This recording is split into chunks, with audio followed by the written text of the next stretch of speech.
Jesus na igugma kaninyo. Kinantalan, makasasala, ako makasasala. Ang panagkalasihan lamang ini, ako sa makasasala, magtinasaylo sa Diyos. Our Jesus is, kaya niya magpasaylo sa isa't-isa ng gamayot ng pagkasala. Kinantalan na ibulang, nalalaglag sa pagpakasala, para kung Diyos balaan. Inasayin kita na ang pulong magasulti na dili ka na na makasulod nga sa ginawaan sa Diyos. Gawas lamang sa mga tao nga tinuod na nitawag ito kay Jesus Christ. Isip nila ang personal na manluluwas. Amen. But the question is, naabang may tinuod na relasyon kay God. But here, nga si Lord in John chapter 3 verse 3. Who can enter to the kingdom of God? Kinsa makasulod sa ginawaan sa Diyos. Nakulamo mga tao na ikataw pag-isa. Piniramas na itong kitanggalan, di pa nakipang na, gigan sa itong ginikanan by the flesh. Upon our God is a spirit. So kinahanglan na ang ini-spirit o kininagad yung mabuhay pag-usap. Sa itong maagi, mabuhay pag-usap ang kining-spirito. Sa pinaagi na imo dawagan si Jesus Christ, isip na ang pagsusan na maluluwas. Amon ikaw makadawat, balaan ng Espiritu, kung nagkalang balaan ng Espiritu, panghalat, kanimo, o kinabuhi, walay katapusan. Ang balaan ng Espiritu, muli siya magdasilyo. That Jesus Christ, si Jesus Cristo maghatag siya, kinabuhi, walay katapusan. Sa diyan, gidawat nimo sa Jesus, ang picture at sa kaugalingon. Sa diyan, gidawat nimo si Jesus Christ, makadawat ng kinabuhi, walay katapusan. Mamatay man ang mga lawas. Kung sa diyan mamatay ka, mahimula ng imo ang Espiritu, umubalik lang sa Diyos. Apan report na namatay, ikidawat nimo si Jesus, isip imo personal na manluwas, sa lang imo Espiritu, itagaan, kinabuhi, walay katapusan, hindi ka na umatay. Mabuhi, handod, sa handod.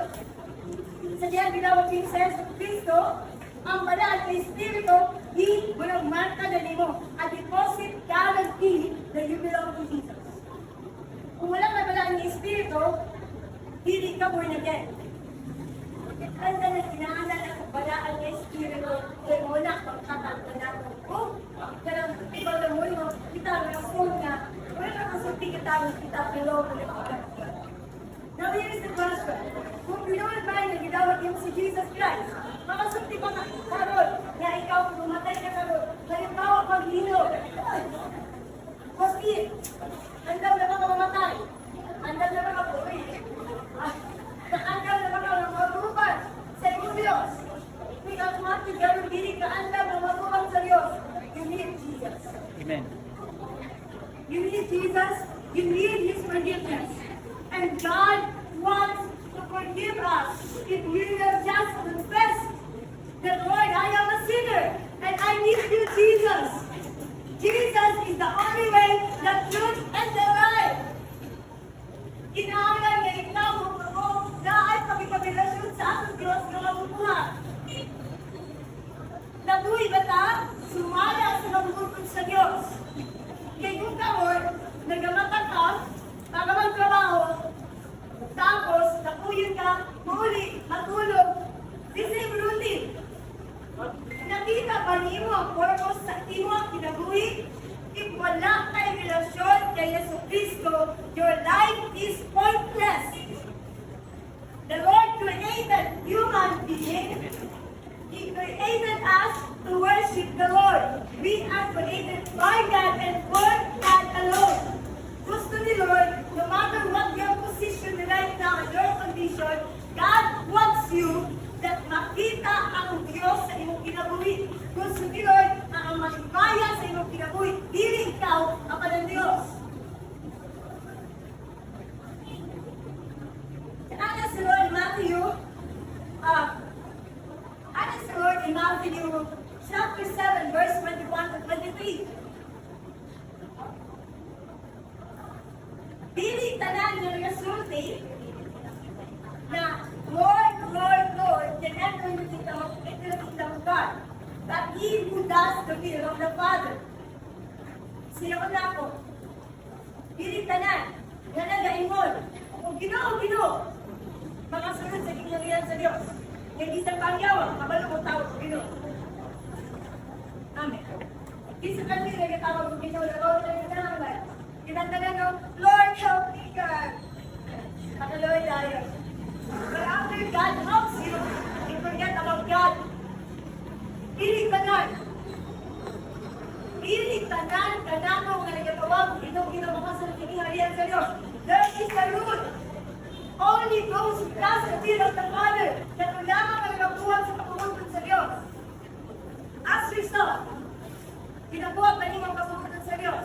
Ang kamutan ang kabulumakas sa pagkukuntod ni Lord. Dili mo mabuhat ang pagkukuntod sa Diyos kung wala kang kabalong sa iyong pagkukuntod. John chapter 6 verse 29 to 40. The will of the Father is everyone will look and reason Jesus Christ. Who's fully ka the Father na ang talang katawan, magalento, magatutog lamang sa iyang anak na sa Kristo. Amon sa unahin mga adlaw, iyang pagkamanawon ang tanan na iyang mga katawan. Kung dili niya gusto, ganay malaglag sa kamot sa Diyos. Kung sa mga gihatag ni God Father sa iyang anak na sa Kristo, dili niya gusto na mawala sa iyang mga kamot. Are you in the hands of God? So, ang sayo ni God, Father, ang will ni God, Father, is dili kita mga laglag. Nabalong kita sa unahin mga adlaw. That's why I am here. This is the will of God, that you and me is dili kita mga laglag diya sa Diyos. Do you believe that there is hell? There is heaven. Do you think you can enter heaven because you are good? Good works cannot save you. Ibig sabihin, kapag bigyan ka, you can enter into the kingdom of God. Ibig sabihin, walang mananawan, kung sa nila, your goodness is not your license that you can enter into the kingdom of God. In Ephesians chapter 2, verse 8 to 9, that by His grace, we are saved through faith in Christ Jesus. We are saved by His grace. Pinaagi sa iyong kasya, ikaw na luwas. Dili pinaagi sa iyong maayong buwag, bisan kinsa pa lang dinhi na mapasital ko nga ako makasunod sa kinarian sa Diyos sa ako buhay. Good works will only follow the moment you're not about by Jesus. Do you know? Your faith in the Lord is what really matters to God. Una pinaka-importante. It is impossible to please God without faith. Imposible na manimuot ang Ginoo ang kanimo kung ikaw walay pagtuo na ang Diyos nag-exist. If you don't believe na ang Ginoo, then there's no faith. And pinaagi naman sa pagtuo, ikaw na luwas. Pinaagi sa grasya. That's why paano mo magkakaroon ng pagtuo? Only by hearing the gospel. You need the Word of God so that ang imuang pagtuo magatubo. Do not, ayaw take for granted the Bible. Do not take for granted the Word of God because the Word of God is your life. This will direct you, will guide you, will comfort you. This is your compass. And this is the only book in this world that has power to transform your life, to transform your family, to transform your children. The ultimate goal. Do you know kung saan ang whole duty sa mga tao? Nagatawa, nag-duty mo? Pag dili mo magtrabaho, may sweldo. Tama? Pag kita mga pinuhat sa Diyos, nakatay duty.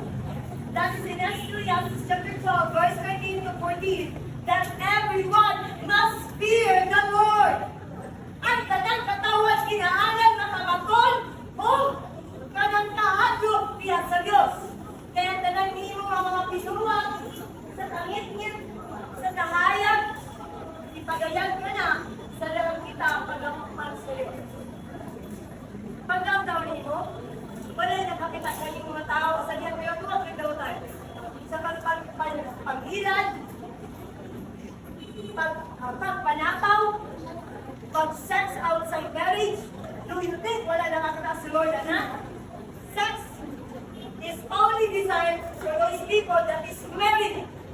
So if you are committing sexual immorality, you better stop that. Because that is outside God's standard. And God hates sin. He loves the sinner. Amen ba? Gusto rin mo makalimutan ang Diyos?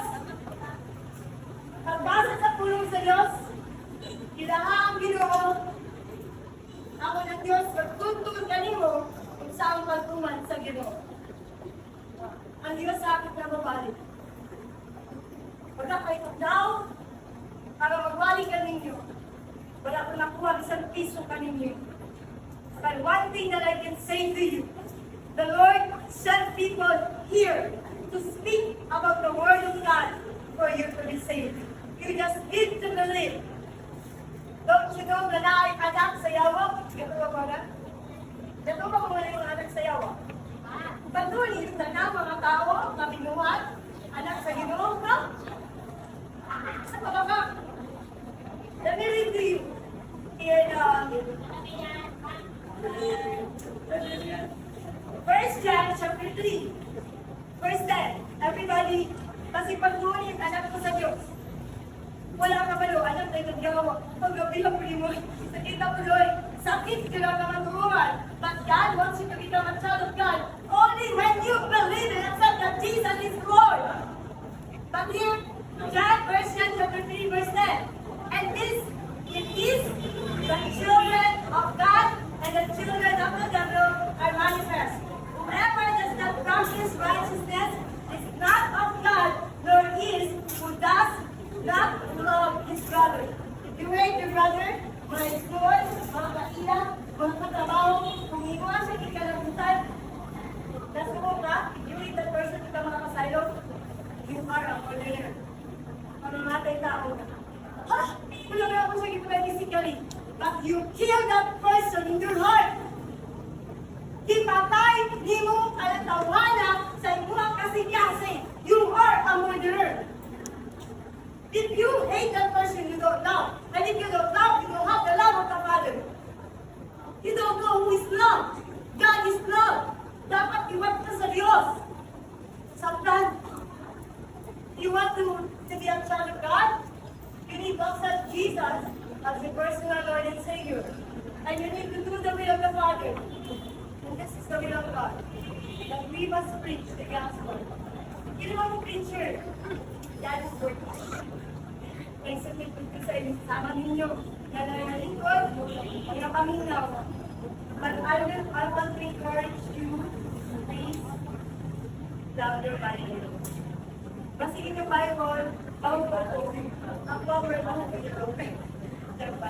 But yes, this will guide help you do the right thing. Ang sa katao, importante na makakapagpunta na nagkahadol sa Diyos. You know why? Kasi pagkabalong ka sa God, siyang biyakuha sa mga tao na nagagawa ng sala, dapat nabasa natin sa mga tao ang disiplina, yung punishment. Mahal ka mga ikaw sa iyo, diba? No, Lord, dinikuto ka ng gusto, manitawag ka magilig dito ang aking pagkikungan sa order sa nagpagkitas ka ng mga lagasal pa. We want to follow God. And if you follow God, if you obey God, you will be blessed.